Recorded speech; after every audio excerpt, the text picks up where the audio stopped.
Bonjour, c'est Dany et Christophe. Ça va bien? Ça va et vous? Donc on en arrive à notre troisième vidéo. Déjà on s'excuse puisque ça fait quand même pas mal de temps qu'on n'en a pas fait. Il s'est passé à peu près 3-4 semaines. On était retourné au Québec pour des histoires de visa, etc., etc. On approfondira ça un petit peu plus tard. Donc là on est enfin en République. Et donc on voulait revenir donc sur la vidéo précédente où on était en processus de vente de notre maison. C'est important de savoir qu'il y a beaucoup de choses, enfin pour notre part, qui ont fait que par plusieurs fois on a remis notre projet en question dans le sens où ça fonctionnait pas comme on voulait.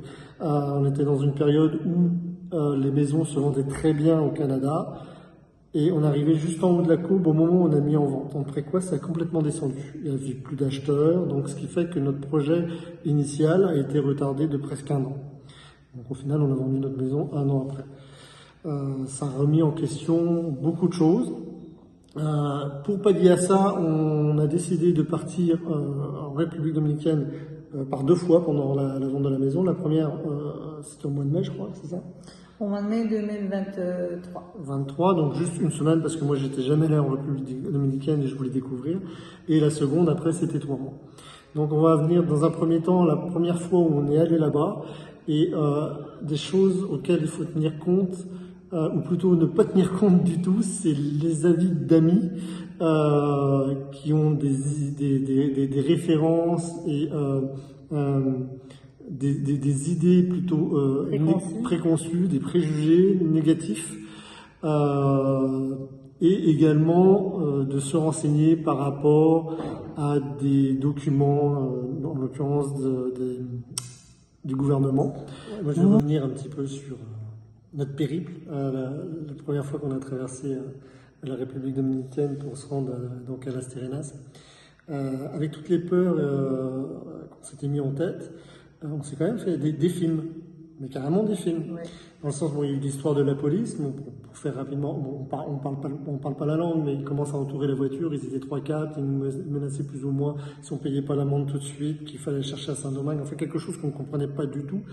Donc on était vraiment dans une atmosphère particulière. Puis, ce qui plus est, on arrivait sur Las Terrenas, on avait déjà fait 4h30 de route, et puis bon, bah, c'était un piège à sous en fait. On sort juste de l'autoroute, et puis là, les vitesses à cet endroit-là, ils sont toujours à cet endroit-là tout le temps, et puis bon, c'est un piège à touristes en fait, en gros, c'est ça. Donc on continue, effectivement, on arrive à Las Terrenas, et Mais nous, c'est pas bien méchant ce piège à touristes, au fond. C'est pas bien méchant. non, ça les fait vivre, parce qu'il faut savoir que là-bas, ils ont un salaire C'est ça. très très bas, en moyenne, c'est $250 par mois. Donc, bref, ça arrondit un peu les fins de mois. Mais ce que je voulais dire surtout, c'est que quand on arrive à Las Terrenas, on a tellement plus l'habitude d'avoir, et c'est ce qu'on est venu chercher ici, c'est ça le pire, cet esprit de liberté, de voir des gens en moto sans casque. Bon, ok, 2, 3 sur la moto. 2, 3, voire 4 des fois 4. sur la moto, Le ça dépend ce qu'ils transportent, Ouais, etc., c'est etc. ça. Ça double à droite, ça se double à gauche, il n'y a pas de code de la route, ni plus ni moins. Là, on est un petit peu en mode panique, et puis on se dit, mais ils sont fous, on est sur une autre planète, qu'est-ce qui se passe? Mais en fait, c'est nous qui arrivons, c'est à nous de nous faire repayer, puis on n'a vraiment plus l'habitude de cette liberté.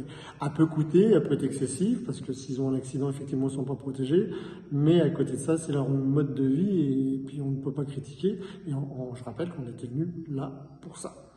Donc ensuite, par rapport à ça, on a eu un deuxième périple, où on continuait encore à se faire des petits films dans la tête, même des gros films d'horreur.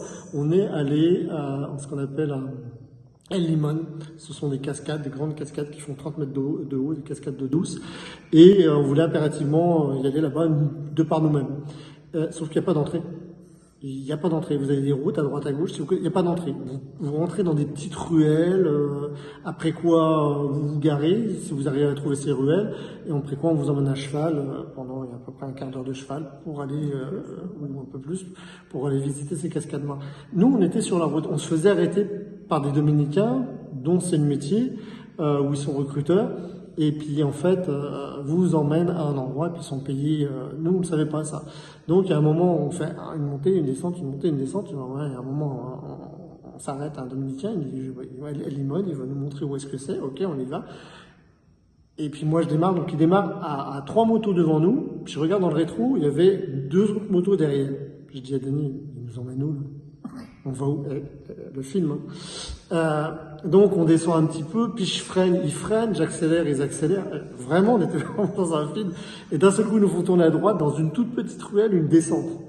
Ça pue là où on va. Ils sont devant, ils sont derrière. Moi, véridique, hein, s'il y en a un qui approche, j'accélère. C'est complètement fou. On arrive, on se parque, et au final, on voit d'autres voitures qu'on avait suivies avant, donc ça nous sécurise quelque part, puis on voit des chevaux derrière. Et donc ils viennent nous voir pour nous indiquer qu'on peut prendre les chevaux, et puis ils nous disent un prix. Et là on arrive à des prix complètement fous, parce qu'on est gringos, hein, ils s'essayent. Et puis au final on essaye de négocier le prix, et puis ils descendent, et puis Dani elle était complètement en panique. C'est parce que toi, tu me rassurais pas non plus. Tu disais, mon Dieu, j'ai pas confiance du fait d'avoir été entouré. Ouais. On s'en va. On laisse la voiture là, on s'en va avec des chevaux. Donc, honnêtement, là, avec le recul, on était vraiment ridicule. Ouais. Ridicule à un point. Mais tu veux quand même te sentir en sécurité, puis on ne se sentait pas en sécurité. Excuse-moi, je te coupe, c'est pour en revenir que c'était vraiment ancré là, parce que même quand on était au Canada, même là quand on est revenu, donc plusieurs mois après, maintenant on habite ici, vous êtes en République dominicaine, ah ouais, okay. Faites attention, on a des amis qui se sont fait cambrioler, hein. Faites attention, il y a des amis qui se sont fait voler, faites attention, ça continue, c'est assez impressionnant, c'est incroyable. Bon, maintenant, ça fait 6 mois que je suis ici bientôt, Dani, ça fait 3. T'es venu, t'en es parti. Hein. Honnêtement, ça peut arriver, mais moi, j'ai aucun ressenti par rapport à ça.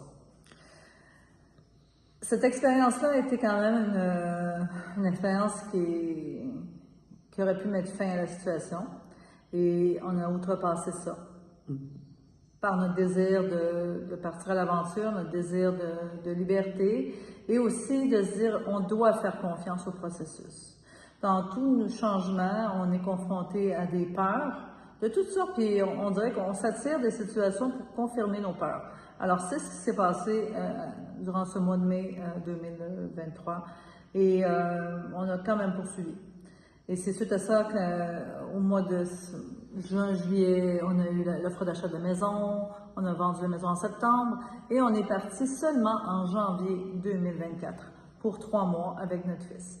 Et ce processus-là était un processus très salutaire, parce que ça nous a permis de rencontrer des personnes qui ont fait le même processus que nous, mais en partant de la France vers la République dominicaine, des personnes qui étaient là depuis 20 ans. Donc, cette personne-là, qui est merveilleuse, chez qui on a séjourné pendant presque notre 3 mois, qui nous a sécurisés, qui nous a fait rencontrer d'autres personnes, fait rencontrer des personnes clés dans le processus. Et de fil en aiguille, on a fait notre bout de chemin, et on n'était pas en vacances, on était dans le processus de trouver l'endroit où on voulait s'établir, ce qui n'est pas facile quand tu n'as pas visité le pays. Donc, durant ces 3 mois-là, on a fait des allers-retours à droite à gauche pour aller visiter un peu, pour essayer de se dire, OK, est-ce qu'on va au nord, au sud, au centre, près de la mer, dans la montagne? Et tout ça, ça venait confirmer ce qu'on voulait éventuellement. Tout en cherchant autour de Cabrera. Au début, on cherchait autour de Cabrera, mais ce qui a été bien, c'est que ça nous a permis de nous mettre à la rencontre des Dominicains via les Français qu'on connaissait, et puis d'avoir une vue complètement différente. C'est des gens toujours souriants, prêts à rendre service. Enfin, nous, c'est toujours ces personnes comme ça qu'on a rencontrées, donc qui nous ont bien fait changer d'avis. Et puis ensuite, de fil en aiguille, on s'est retrouvés à Las Terrenas. Mais ça, c'est un autre sujet, une autre vidéo qu'on va vous raconter d'ici peu. On vous promet, il y aura 2 vidéos, je pense, juste l'une après l'autre. Oui, parce que là, dans la prochaine vidéo, on va vous parler de ce 3 mois qu'on a vécu, de les étapes, le départ et tout ce que ça a impliqué, ce qu'on a vécu ici, et après le retour à la réalité québécoise pour poursuivre. Parce que c'est durant ces 3 mois qu'on a trouvé notre propriété. Donc ça, on va vous en parler dans la prochaine vidéo. Donc en attendant, on espère que cette vidéo vous a plu. Vous pouvez vous abonner, partager, et être à l'affût des prochaines vidéos pour la suite de notre aventure en République dominicaine. À bientôt. Bonne soirée, bon matin, bonne journée. Tout bon. Oui, c'est ça.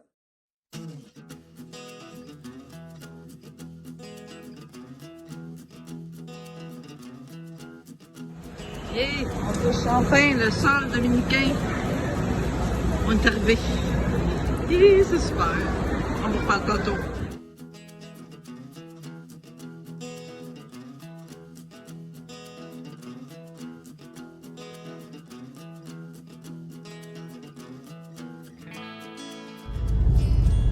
Le folklore ici, honnêtement, là.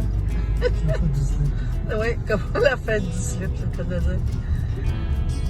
Oh my god.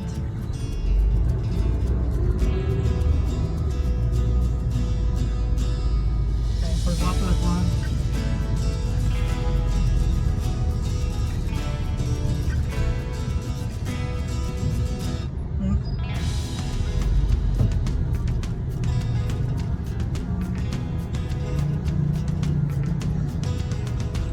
Ça, on avance quand on peut. En espérant que personne ne rentre dedans, qu'on rentre dans personne. Vivement sortir de cette voiture.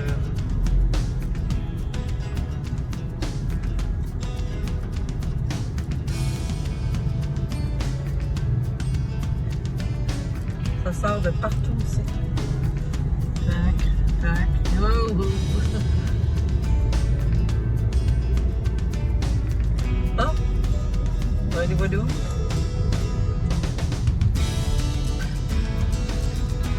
Regarde Mathis, c'est beau. C'est plein de, dans cette mangrove, il y a plein de petits bassins naturels qui s'est créé avec la montée de la mer, descente de la mer. Il y a plein de tout petits poissons.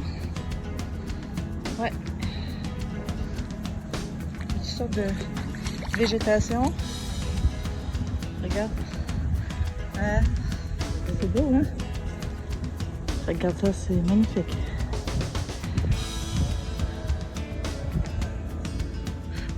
Papa, je sais pas ce qu'il fait. Il prend mes sandales pour essayer de sortir de quoi, là? Prends tes sandales.